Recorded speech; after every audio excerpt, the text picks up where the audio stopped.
घर विकलं, त्याचे काही लाखोनी रुपये आले, ते स्वतःच्या नावावर बँकेत टाकून जमा केले. आईला म्हणलं आपल्याला दोघांना तर जायचंय. आईला घेऊन मुंबई विमानतळावर गेला. आईला म्हणलं इथं बस, मी तिकीट कन्फर्म काढून आणतो. 2 तास झाले, 3 तास झाले, आलाच नाही. अखेर कर्मचारी आले.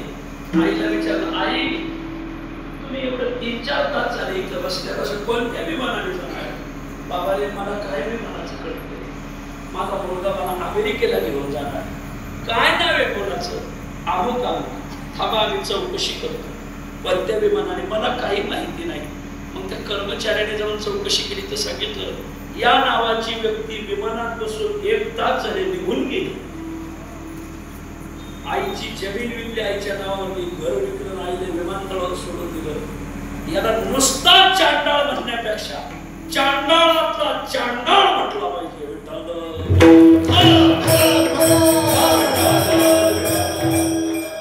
सगळ्या आयांना, सगळ्या बापांना माझी विनंती, तुम्ही मेल्याशिवाय तुमची जमीन कोणाच्या नावची करू नका.